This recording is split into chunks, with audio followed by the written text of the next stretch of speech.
Gyanvapi case fast track court में transfer किया गया है। नया केस फास्ट ट्रैक कोर्ट में हुआ ट्रांसफर। सिविल कोर्ट से फास्ट ट्रैक कोर्ट में ट्रांसफर किया गया है ये केस। इस वक्त की बड़ी खबर और अहम खबर आपको बता रहे हैं, जहां पर आपको बता दें कि जो ये मामला है अब फास्ट ट्रैक कोर्ट में ट्रांसफर किया गया है। सिविल कोर्ट से फास्ट ट्रैक कोर्ट में ट्रांसफर किया गया है ये मामला। ज्ञानवापी मामले को लेकर जो बड़ी खबर मिल रही है, Gyanvapi case fast track court में ट्रांसफर किया गया है। नया केस फास्ट ट्रैक कोर्ट में ट्रांसफर हुआ है। इस वक्त की सबसे बड़ी खबर, सिविल कोर्ट के से फास्ट ट्रैक कोर्ट में ट्रांसफर किया गया है इस केस को। Gyanvapi case fast track court में ट्रांसफर किया गया है।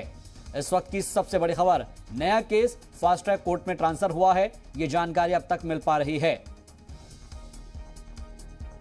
इस खबर पर ज्यादा जानकारी के साथ जी मीडिया रिपोर्टर विशाल पांडे हमारे साथ जुड़ चुके हैं। बराह रास्त उनका रुख करते हैं। विशाल, क्या जानकारी मिल रही है? कौन से केस को ट्रांसफर किया गया है फास्ट ट्रैक कोर्ट में?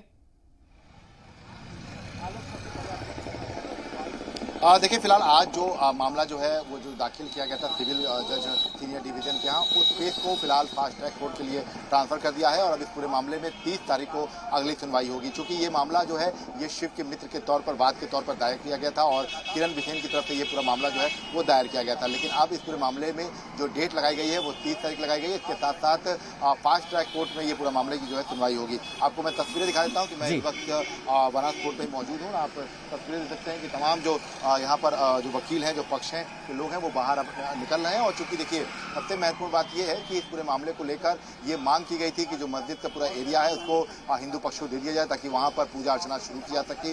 और यही वजह है कि इसको लेकर शिव के मित्र के तौर पर ये बात जो है ये कोर्ट में दाखिल किया गया। ठीक है सर, मैं बीच में रोकना चाहूंगा, आपके पास फिर से रुक करूंगा। विशाल, कुछ सुनते हैं जो वकील सुन रहे हैं। Consume people don't know at this stage, तो तत्काल प्रभाव से पूजा शुरू कराई जाए। इसको लेकर के मंडे को आगे करेंगे। क्या प्रेयर्स थी? प्रेयर मैं क्लियर कर चुका हूँ। डिक्लेरेशन को लेकर के ओनरशिप एक्सक्लूसिव हो डीटी की, इसको लेकर के डिक्लेरेशन कोर्ट करें।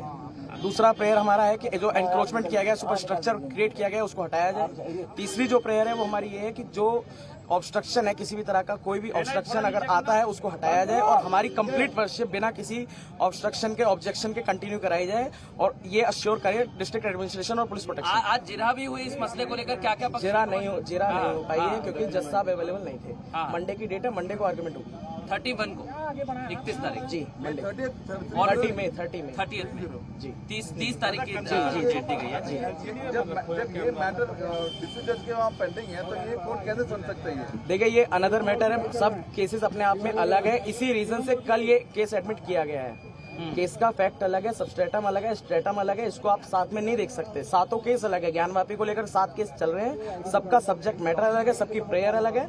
इसको साथ में देखने की कोई जरूरत नहीं है। सर, एक बार बताइए, ऐसे एडिशनल बहुत सारी पिटीशंस फाइल हुई है, इस वाली ही को क्यों फास्ट ट्रैक कोर्ट में भेजा गया? फास्ट ट्रैक कोर्ट में भेजने का क्या कारण? देखिए, ये फास्ट ट्रैक कोर्ट में जो भेजा गया है, इसको कोई आर्ग्यूमेंट नहीं हुई है, कोई ऑब्जेक्शन नहीं इन्वाइट किया गया कि भेजा जाए नहीं भेजा जाए, या कोई सजेशन नहीं लिया गया है। जज साहब ने अपनी मोशन पर इस चीज को जरूरी समझते हुए ट्रांसफर किया है। तो हमें सोचना चाहिए कि मामला कितना जरूरी है। 30th को फास्ट ट्रैक कोर्ट में होगा जी, फास्ट ट्रैक कोर्ट में ट्रांसफर हो चुके हैं। 30th को फास्ट ट्रैक कोर्ट में होगी।